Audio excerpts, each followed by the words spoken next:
Tom Strand, who's our guest speaker today. Tom's a retired military officer, has been a leader for more than 30 years. In the United States Air Force, he was a senior lawyer and commandant of the Judge Advocate General School in Montgomery, Alabama. After retiring from JAG, he returned to Colorado Springs in 2005 and served his community by volunteering on numerous committees and commissions, including the District 11 Citizens Bond Review Committee. He also served as Vice President and President of the District 11 Board of Education.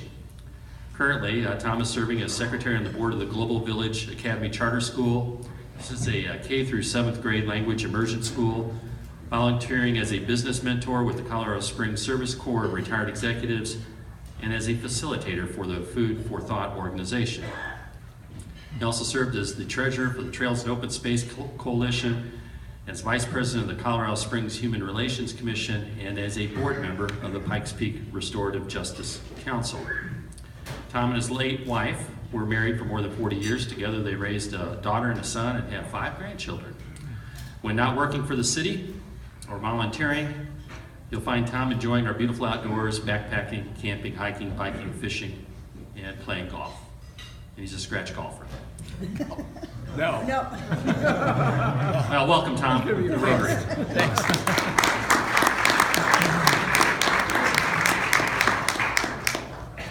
Thanks, Tom. Well, dear Rotarians, I'm pleased to be here today. It's a gorgeous day in Colorado Springs and Colorado. That's why we live here. And it's a pleasure that you could take time to be here when you could be out golfing or backpacking or hiking or doing something. Yesterday marked 1 year that I've been on City Council. I was elected in April of 2015 as an at-large candidate. I live in Old Colorado City. Keith King is the district member of our City Council from the 3rd District, and so I had to run at large. 3 of us were elected last year. Merv Bennett, many of you know, was re-elected, and he's our president now. And on behalf of Merv and the other council members, I send their greetings. And then Bill Murray was elected at large. He lives up in the northern part of the community. I'm curious, I've been to a lot of service organizations and Rotary clubs. How many people here, and I guess I bring this up because yesterday we found out that the rock star Prince passed away. He was born in 1958. And I was reminded of when Michael Jackson passed away, and that was in 2009. He was also born in 1958. I was born in 1948. How many people in this room were born before 1950? I just want to get a sense. And then how many people in this room were born after 1980? And I talked to Rodney about that, and I actually see that as really a positive thing. If you remember, the Gazette had an article after Merv and Bill and I were elected that we were old geezers. And there were 13 of us that ran for the at-large positions, and there were about 4 that were less than 45. The problem was the number of people who were less than 40 who voted were only 7% of the registered voters that were less than 40. And so unless that group got energized, and I actually think in these primaries, we see an energized group of younger people, and we desperately need that, you're not going to see that kind of diversity in terms of age. So anyway, that's my 2 cents. Since I've been on council the 1 year, there are a couple things that I really want to applaud before I get to our topic, which is utilities. I really ran on 3 main issues. One was doing something about the economy, and that was particularly jobs for younger people that were born in 1980 and later. The other one was the infrastructure situation, and our ballot 2C, and as you drive around town, you're slowly but surely going to see approximately $50 million a year that we're spending on roads start to actually happen. And of course, coming out of the winter, even with a snowstorm last weekend, it's kind of tough. We can't do asphalt until May, generally speaking, but we can do concrete work earlier. But I'm very proud of the fact that this community, by a majority, passed 2C to fix our infrastructure and our streets and roads. The third thing that I was very concerned about was stormwater. And this week we signed an agreement, or we did actually Wednesday, in my hat as a board member for utilities, we signed an agreement that the Pueblo County folks are going to sign on Monday, agreeing to what we're going to do about stormwater. And our stormwater issues isn't just something we have to worry about our southern neighbors, it's something we have to worry about our own safety and well-being. The EPA came in and wrote us up and said, wait a minute, you're not complying with safety issues in stormwater for your community when we did away with our stormwater enterprise a few years ago. So I'm very proud of 2C and our roads and infrastructure. I'm very proud of what we're going to do with stormwater, about $460 million over the next 20 years. And I'm really very proud about the fact that I think the executive office, the mayor's office, and city council, the legislative office, are working together, I think, in a very collaborative manner. And we don't always agree, but we're working in ways that I think are going to move this city forward more quickly and more effectively. So with that preview, one of the things I didn't understand when I ran for city council was the responsibility as a board member on your municipally owned utilities organization. And I kind of backed into that because I didn't understand all of the responsibilities and the demands. I would say in a given month, I put in at least 40% of my heartbeats on utilities. I'm the vice chair, Andy Pico is the chair. We put in so much time that I didn't even know we needed to do. During my candidacy, people asked me one question: would I be open to the fact that we would reconsider the governance of your municipally owned utilities? And to give you some perspective, there are about 300,000 customers of our Colorado Springs utilities within this region. It's approximately a $1 billion operation. That's the revenue that flows in. That's what our budget is, just a little less than $1 billion. And I walked in April of 2015 to an ongoing study, and we brought in consultants from Washington, D.C. area to look at, are we properly governed in order to do the best job for you as we possibly can? And I think Merv Bennett has nailed it. I think when you're spread out with so many issues, whether it's banning Lewis annexation review and study, whether it's marijuana consumption clubs or medical marijuana, whether it's one that Keith and I got involved with that was initially called the Sit-Lie Ordinance, now I renamed it the Pedestrian Access Act for downtown and downtown Colorado Springs, whether it deals with this issue on land exchange with the Broadmoor for Strawberry Fields, actually it's Strawberry Hill, and you may be familiar with that area, huge interest of our community in those issues. And then you change hats and you have to worry about a four service utility, which is water, wastewater, electricity, and natural gas. And there are only a handful of those municipally owned utilities that have all four services in the United States. It's a challenge, and it's a challenge and one we take very seriously. So I walked in April to this ongoing study of how are we going to govern ourselves. And I'm very anxious, and I'm going to leave plenty of time for your questions or your thoughts and comments that I'll take back to the other board members about how should we do this. Merv Bennett said about 3 or 4 months ago, he thought, and ask yourself in your own business, your own household, could you do a better job? And if you say no, God bless you. I think that's terrific. But I think most of us think we could do better if we somehow harnessed our energy and our thoughts and our education and our experience in a more effective manner. So Merv said, I think that the board could do a better job than the sitting city council has done historically. And we can only speak for ourselves. Previous city councils have done great jobs, and they've poured their heart and soul into it, so we're not throwing any stones at them. But the 9 of us that are sitting there, could we do a better job if we had more time, if we had more experience, if we had a better background in utilities? As an attorney, my background was primarily criminal for the first 8 years of my career when I was at Peterson. And it was funny, last week we celebrated the 50th anniversary of Cheyenne Mountain, and I had a little office in Cheyenne Mountain where I was an area defense counsel doing defense work. And then in the military, like many corporations, the way you move up is you manage other people. You know, you look after a larger group than just yourself. If you're greatest pilot in the world, but you can't manage other pilots, the chances are you'll level out at a lower rank than maybe what you'd like. So I started managing offices. I got an LLM, which is a Master's of Law in Employment and Labor Law. That's when sexual harassment became a huge issue in the 80s in the military. And so that was kind of my background. I'm not an engineer. I don't have a background in water or hydrology. I really, you know, kilowatts to me, I'm not sure what that was. So I came on board and we were in the midst of this study and we were looking at that point at process. How could we have a level of excellence as the board of directors for the Colorado Springs Utilities in terms of processes?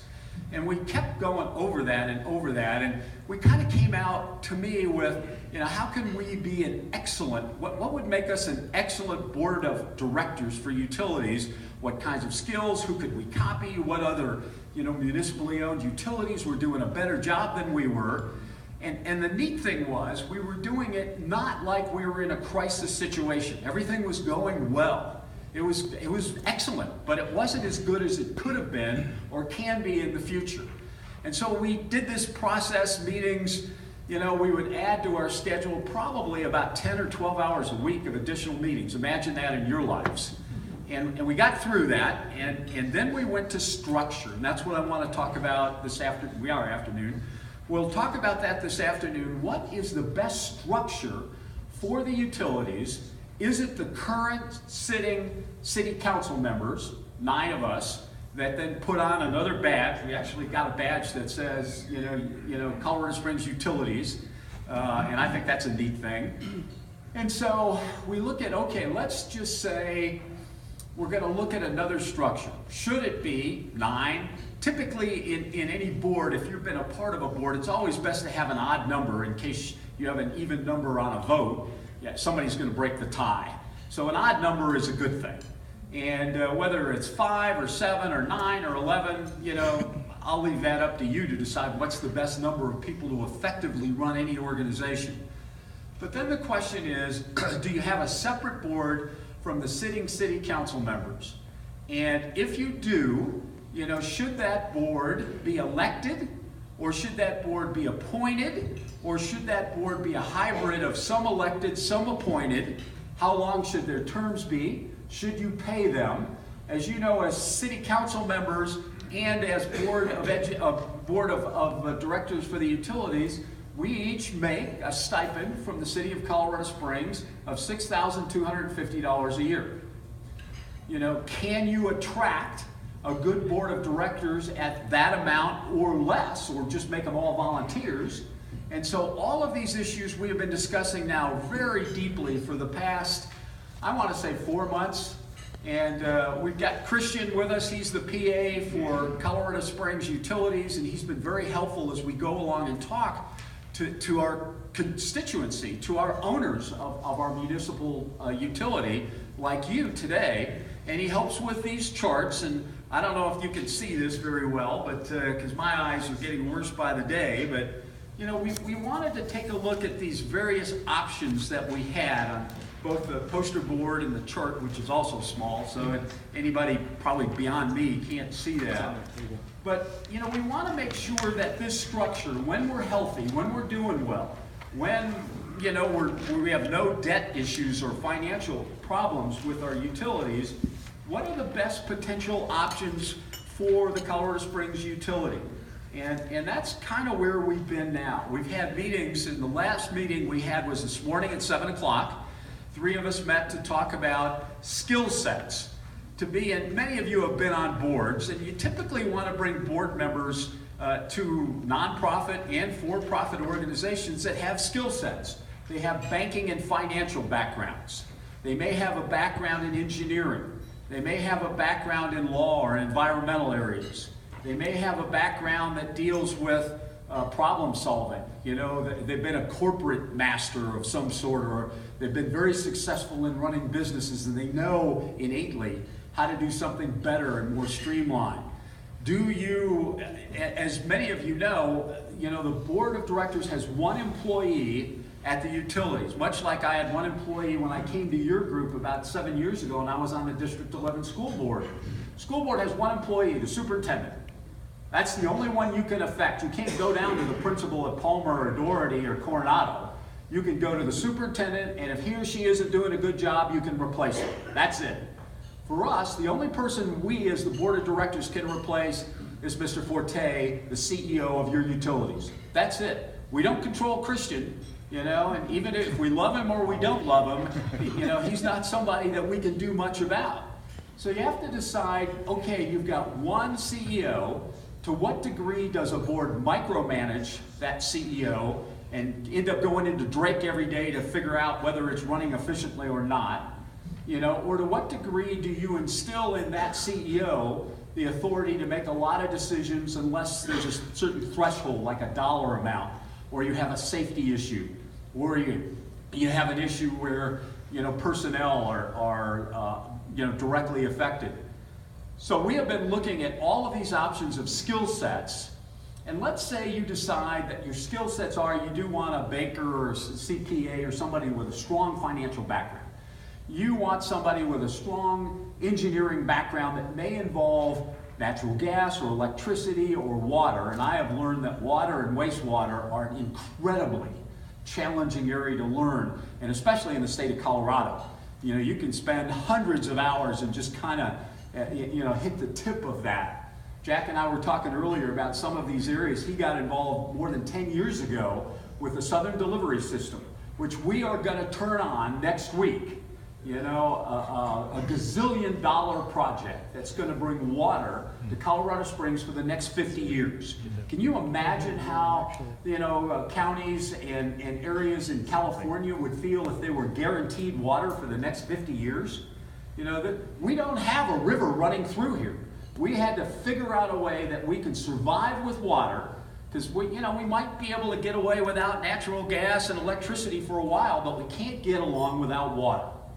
And so that is a huge success that I hope our city embraces and feels, and you had to pay for this with 10 and 15% increases in your water bills. But we're going to turn that on. We've made that agreement. Pueblo's not going to stop us with some restraining order. And so we're moving forward with SDS, and that's a huge victory, for this community, for this municipality. And so we're moving forward, and we're now trying to figure out, in a year from now, if this current board of directors decides that we're going to change the governance model, it's going to have to go to you. It'll be on the ballot in 2017 April, and you'll have to vote A, and we'll make some proposals, obviously, and my gut feeling, and I can only speak for Tom Strand, my gut feeling is we are going to propose a change.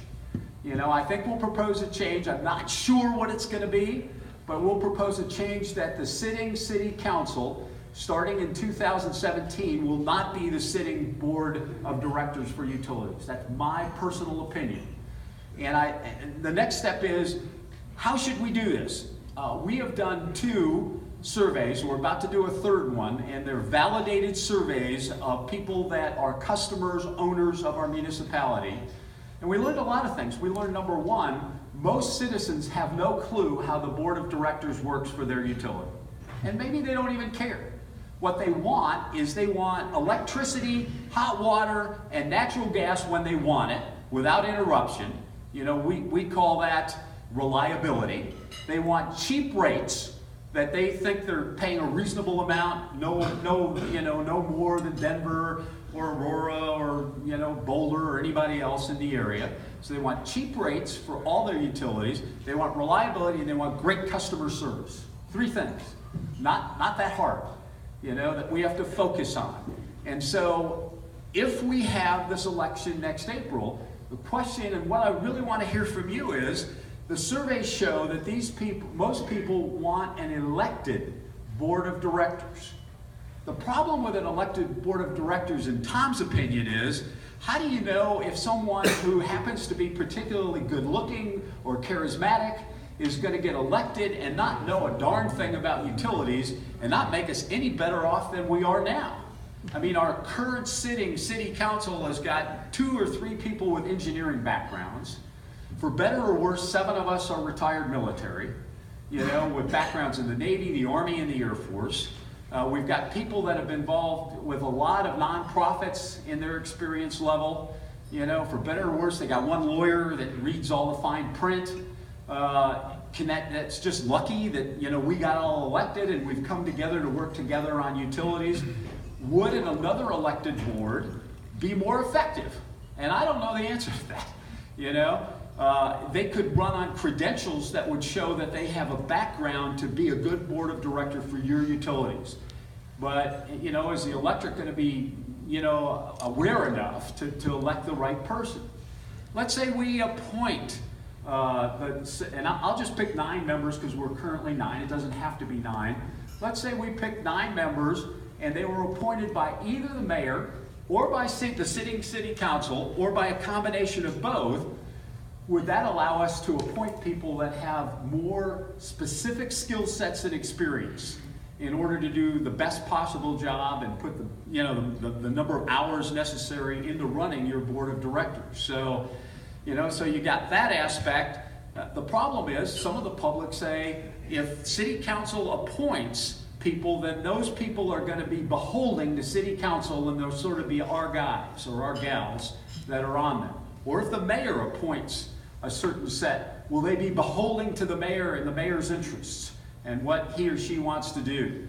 So you can kind of see how this gets a little complicated now that we're going to change things. And then could we do a hybrid? We were talking today, 3 of us were meeting in a subcommittee, Larry Bagley, who's from one of the districts up north, and Don Knight. We were saying that ideally, maybe we should have 5 elected officials, you know, maybe 1 from each of the district, or 6 elected officials from each of the districts, and 3 appointed. There's all kinds of, you know, combinations we can look at as we move forward of what we're going to put on the ballot, if anything, in 2017. Then the other question is, what do you pay them? And where does that money come from? You know, we had an election or at least a ballot issue several years ago. Should we pay our city council members more? And this community unanimously said no. You know, folks should just, you know, volunteer to do this. They should do it out of the goodness of their heart, and they've been doing that historically. Why should we have another bill that comes out of our hard-earned money that we make and we pay in taxes? Should, you know, a board of directors for utilities actually be paid, and if so, what? Now, we've studied this in other communities, and we found that generally the amount that boards of directors for utilities make are less than $20,000 a year. So it's not a lot of money, you know, but, you know, would that make a difference, and would they be more effective, and would they do those 3 things that I said? Would they deliver the least expensive utilities we possibly can to the owners? Would they have the best service with the least amount of interruptions so that the reliability is there? Because you want to go home and you want to cook your dinner and you want to read your paper and you don't want to worry about utilities. And would they be responsive to customer service issues on billing and on other needs in your home? So that's kind of the overview of this. I'd like very much now to take, you know, questions from you or comments that I can take back to the other board members, and we can really, you know, work through this in the next 3 or 4 months. I think by the end of the summer, we're going to have a plan to move ahead. We've brought consultants in. I want to take a look at other organizations. I got a call the other day that I guess Oregon has got a really good plan that they're using. Illinois has got some good things going on, I guess, in the Chicago area. We know that the Denver Water Board has got kind of an interesting structure that they have up in Denver. We don't need to reinvent the wheel if we're going to do this the best way we can. So with that, I'm going to open it up to the public, and if whoever has got the mic, it'd be terrific. Tom, can you mention how the mayor feels on this? You know, I can. The mayor, and it's been great. I mean, he has come, he's been in office coming up on a year in May when he ran the runoff election, and he's come almost on a weekly basis to City Hall, because as you know, he works in the city administration building. They moved there under Mayor Bach's regime. He also comes to our board of directors meetings at the utilities. And his opinion is that we ought to have a separate board. And his opinion is that that separate board should be appointed. And that's kind of what he shared with us at this point. Could he change that? Absolutely. He hasn't talked about compensation, and he hasn't talked about skill sets that we would particularly look for. But you know, if you sat down in your living room and said, who would I want as my director on the utilities, you could come up with the same sort of expertise and professional education as we do. I mean, it's not rocket science. So, but does that answer your question, Wayne? Yeah. Okay.